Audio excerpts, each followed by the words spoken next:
ಎಲ್ರಿಗೂ ನಮಸ್ಕಾರ. ಶ್ರೀಲಕ್ಷ್ಮಿ ಕಿಚನ್ಗೆ ಸ್ವಾಗತ. ಇವತ್ತಿನ ವಿಡಿಯೋನಲ್ಲಿ ನಾವು ಅಯ್ಯಂಗಾರ್ ಬೇಕರಿ ಶೈಲಿಯ ಬ್ರೆಡ್ ಟೋಸ್ಟ್ ಹೇಗೆ ಮಾಡೋದು ಅಂತ ನೋಡೋಣ. ಮೊದಲು ಒಂದು ಪ್ಯಾನ್ ಇಟ್ಕೊಂಡಿದ್ದೀನಿ. ಅದಕ್ಕೆ ಒಂದು 4 ರಿಂದ 5 ಚಮಚ ಆಗೋಷ್ಟು ಎಣ್ಣೆ ಹಾಕೋತಾ ಇದ್ದೀನಿ. ಎಣ್ಣೆ ಸ್ವಲ್ಪ ಬಿಸಿ ಆದಮೇಲೆ 1 ಚಮಚ ಆಗೋಷ್ಟು ಜೀರಿಗೆ ಹಾಕ್ಕೋಬೇಕು. ಈಗ ಇದಕ್ಕೆ ಒಂದು ದೊಡ್ಡ ಈರುಳ್ಳಿನ ಉದ್ದುದಕ್ಕೆ ಕಟ್ ಮಾಡ್ಕೊಂಡು ಇಟ್ಕೊಂಡಿದ್ದೆ, ಅದನ್ನು ಹಾಕೋತಾ ಇದ್ದೀನಿ.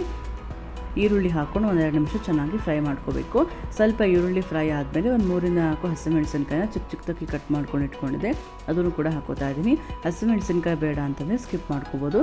ಜೊತೆಗೆ ಒಂದು ಟೊಮ್ಯಾಟೊ ಚಿಕ್ಕದಾಗಿ ಕಟ್ ಮಾಡ್ಕೊಂಡಿದ್ದೆ, ಹಾಗೆ ಸ್ವಲ್ಪ ಕ್ಯಾಬೇಜು, ಹಾಗೆ ಒಂದು ಕ್ಯಾರೆಟ್ನ ತುರ್ಕೊಂಡಿದ್ದೆ. ಇದೆಲ್ಲನೂ ಹಾಕ್ಕೊಂಡು 1-2 ನಿಮಿಷ ಚೆನ್ನಾಗಿ ಫ್ರೈ ಮಾಡ್ಕೋಬೇಕು.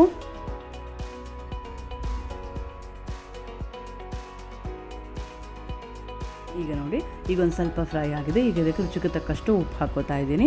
ಇದನ್ನು ನಾವು ಜಾಸ್ತಿ ಫ್ರೈ ಮಾಡಬೇಕು ಅಂತಿಲ್ಲ, ಸ್ವಲ್ಪ ಕ್ರಂಚಿಯಾಗಿದ್ದರೆ ಚೆನ್ನಾಗಿರುತ್ತೆ. ಜೊತೆಗೆ ನಾನು ಸ್ವಲ್ಪ ಅರಿಶಿನ ಹಾಕೋತಾ ಇದ್ದೀನಿ. ಹಾಕ್ಕೊಂಡು ಅದನ್ನೆಲ್ಲ ಸೇರಿಸ್ಕೊಂಡು ಚೆನ್ನಾಗಿ ಫ್ರೈ ಮಾಡ್ಕೋಬೇಕು.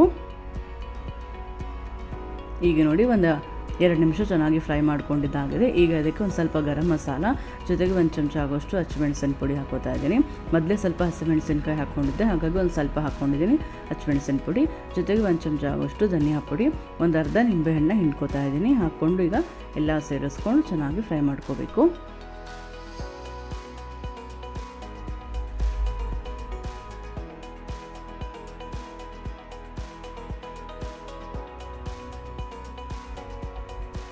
ಈಗ ನೋಡಿ, ಚೆನ್ನಾಗಿ ಈಗ ಫ್ರೈ ಆಗಿದೆ. ಇದಕ್ಕೆ ಸ್ವಲ್ಪ ಲಾಸ್ಟಲ್ಲಿ ಕೊತ್ತಂಬರಿ ಸೊಪ್ಪನ್ನು ಹಾಕೋತಾ ಇದ್ದೀನಿ.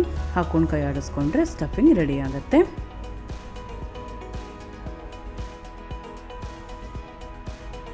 ಈಗ ಒಂದು ಪ್ಯಾನ್ ಇಟ್ಕೊಂಡಿದ್ದೀನಿ. ಅದ್ರ ಮೇಲೆ ಒಂದು ಸ್ವಲ್ಪ ಬೆಣ್ಣೆ ಹಾಕೋತಾ ಇದ್ದೀನಿ. ಬೆಣ್ಣೆ ಒಂಚೂರು ಕರಗಿದ್ಮೇಲೆ ಅದ್ರ ಮೇಲೆ ಬ್ರೆಡ್ಡನ್ನು ಇಟ್ಕೋತಾ ಇದ್ದೀನಿ.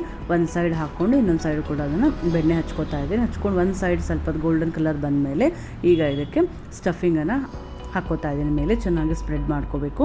ಸ್ವಲ್ಪ ಜಾಸ್ತಿ ಹಾಕ್ಕೊಂಡ್ರೆ ಚೆನ್ನಾಗಿರುತ್ತೆ. ಈಗ ನೋಡಿ, ಸ್ಟಫಿಂಗ್ ಸ್ಪ್ರೆಡ್ ಮಾಡಿ ಒಂಚೂರು ಅದನ್ನು ಲೈಟಾಗಿ ಪ್ರೆಸ್ ಮಾಡ್ತಾ ಇದ್ದೀನಿ, ಸ್ವಲ್ಪ ಅದು ಸೆಟ್ ಆಗಲಿ ಅಂತ. ಈಗ ನೋಡಿ, ಅಯ್ಯಂಗಾರ್ ಬೇಕರಿ ಶೈಲಿಯ ಬ್ರೆಡ್ ಟೋಸ್ಟ್ ರೆಡಿ ಆಯಿತು.